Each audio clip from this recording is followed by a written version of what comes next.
guys, and welcome back to my channel. Now today I am so excited because Mental Health Mondays are back. I am officially back on YouTube, and despite feeling absolutely hideous due to withdrawal effects from my meds, I'm powering through and I'm going to be uploading every Monday a mental health video and every Friday a beauty, fashion, fitness. I did a fitness video for my last video, go check that out if you haven't already. My eyes seem to be watering a lot, so please do excuse them, and I think one of them has gone really bloodshot. I don't really know what's going on. Anyway, so I thought I would start a new mental health series since you guys seem to respond really well to my Smashing the Stigma series. If you haven't already seen it, I will link the whole playlist below. I did a load of videos on stigmas surrounding mental health. Also, if you're new to my channel and you haven't already subscribed, then click the subscribe down below, and also make sure you have my notifications on if you want to see when I have uploaded. So my new series is going to be called Recovery 101. I just wanted to give you guys my best kind of tips for recovery on all the different mental illnesses that I can hopefully possibly cover. And I really want you guys to get involved in this, and I will tell you how you can a little bit later on in the video. I thought I would start with a topic that I get asked on a lot, and that is how to cope with school-related anxiety. Now, this is not just kind of your typical, oh, I don't want to go into school. This anxiety that I'm going to be talking about, it goes a lot further and a lot deeper than that. Obviously, you know, you can use these tips as much as you want if you are still anxious. School is a breeding ground for mental illnesses, depression, anxiety, eating disorders. I'm not blaming it on school. The whole environment just doesn't really help it. And school can be great, don't get me wrong, like it can be such a fun place to be. Personally for me, a lot of my time at school was spent kind of thinking about all these things that I'm going to talk about. You have all these pressures with exams, you know, when you get later on in the school years, you have deadlines for assignments. Some people, obviously, they have social anxiety, so they don't like the amount of people.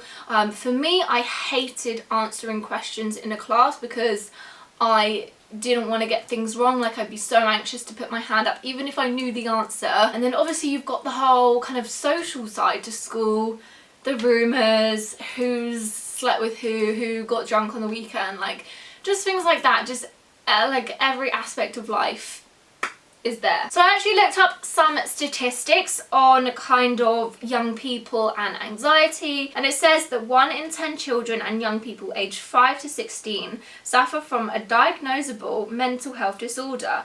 That is around 3 children in every class. So when you're sat in class and you're thinking, you know, that you're the only one feeling the way that you do, chances are there's someone else who is feeling the same, if not very, very similar. It also says that 3.3, or about 290,000 children and young people have an anxiety disorder, and I assume those are the ones that are diagnosed. I want to stress a lot that anxiety is very different to, say, the odd anxiety you might feel kind of going to school, because obviously that's a normal feeling. I have put together my 5 top tips to help you guys tackle this feeling of anxiety around school. So number 1, the most important tip in my opinion is don't put too much pressure on yourself. I put so much pressure on myself during like my GCSEs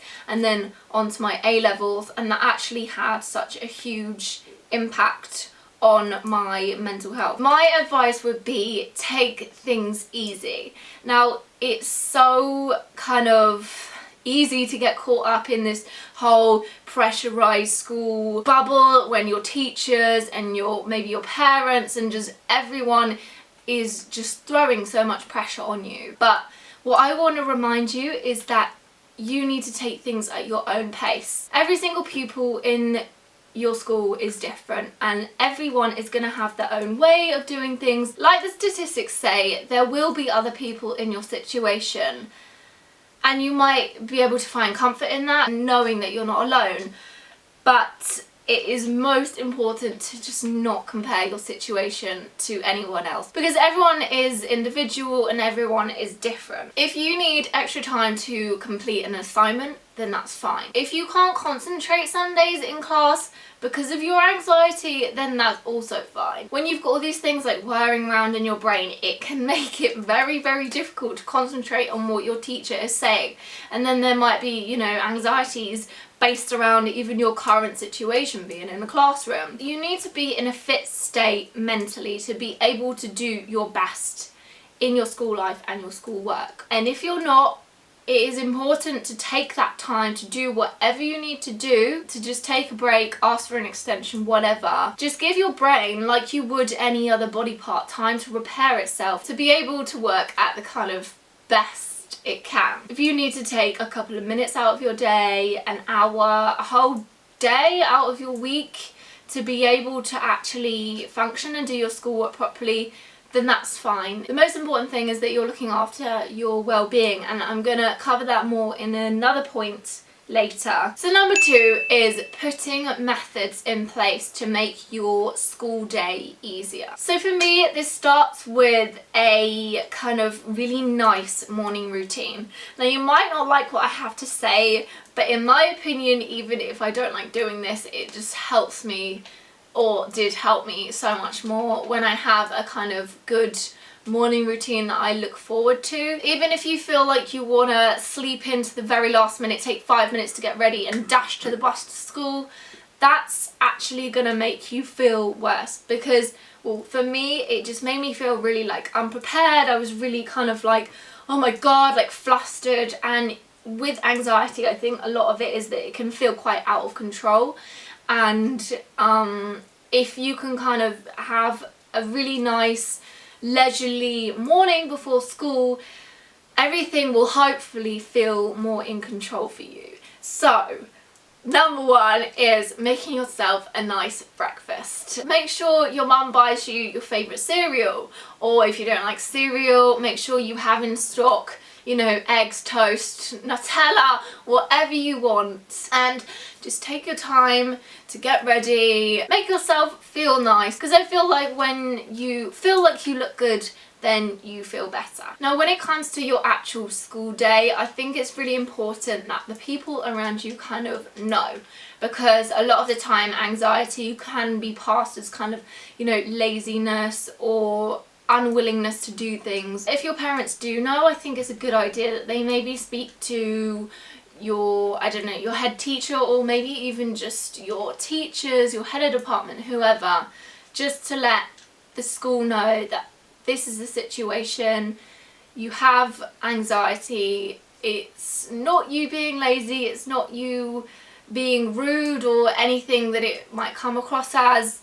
It's just how things are, and sometimes you might need a little bit of time, or you might need some time out. I think if you have like a favourite teacher, maybe go and speak to them. If, say, you are feeling overwhelmed in a class and you are able to just kind of walk out, go somewhere for 5 minutes and calm yourself down, just take yourself out of that environment, just let them know that that's gonna help you, and hopefully they will be understanding enough to let you do that. Also, obviously it's important for your friends to know throughout the day so they can help cheer you up. This whole like telling parents, teachers and friends is obviously a big thing if you haven't already. I did actually do a previous video on this in my Smashing the Stigma series, so if you want to go watch that, I'll link that below. But if you want kind of more tips on that, on actually telling people that that's going on, then yeah, let me know. Tip number 3 is reminding yourself that it is not the end of the world. The thing is with anxiety, it can make certain situations feel like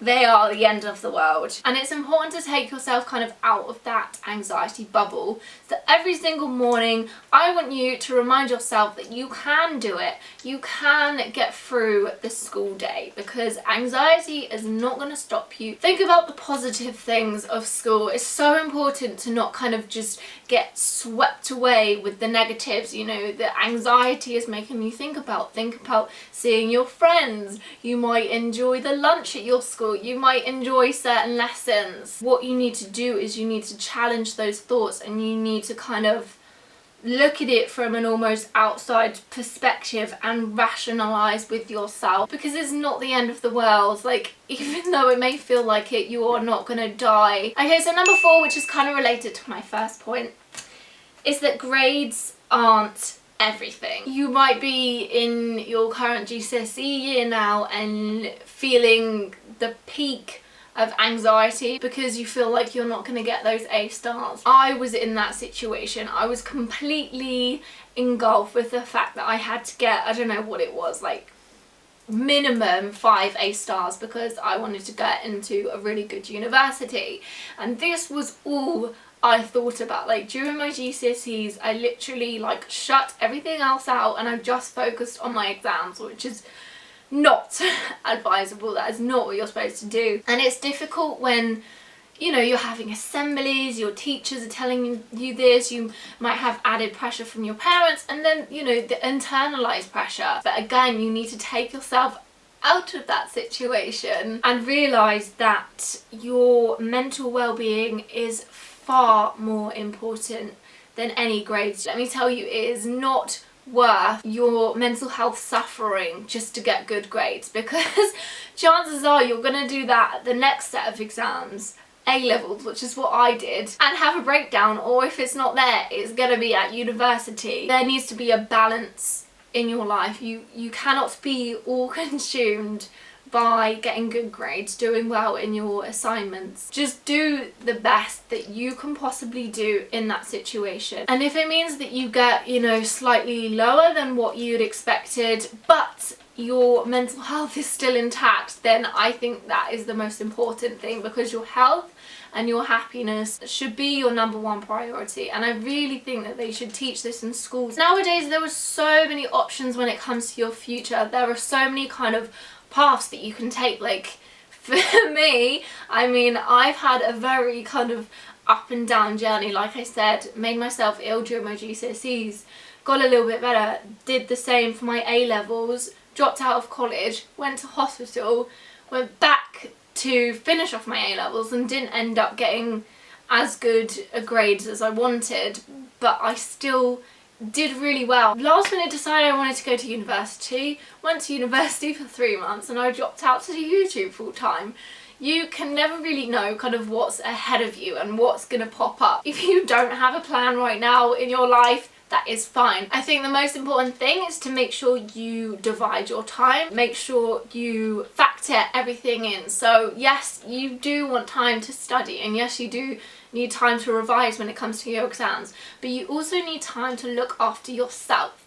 So make sure you schedule in some me time, like throughout your week. Also make sure you schedule in some social time, because it's so important to spend time with your friends and family and not shut yourself away, which I know obviously anxiety can make you want to do. Just do things that are easy for you. Maybe it's easier for your friends to come to you instead of going out somewhere. So number 5 is tied into that point, and that is treat yourself. It is so important to reward yourself in recovery when you have made progress, and also it is equally as important to not beat yourself up when you fall. So say you have got through the day at school, which has been really hard for you. Say you've got through a whole week at school, make sure you treat yourself. Go and buy a chocolate bar, go and buy sweets, fruit, whatever, like whatever you feel like having, go and do that. Get your mum to buy you a new top. It could be any little thing to treat yourself. It doesn't have to include buying things, you know, those were just suggestions. Even if you feel like you have failed, you might have recovered from that hurdle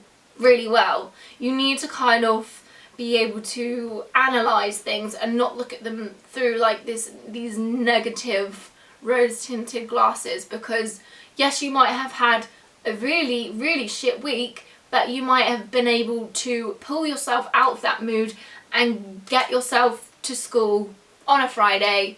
It's the weekend.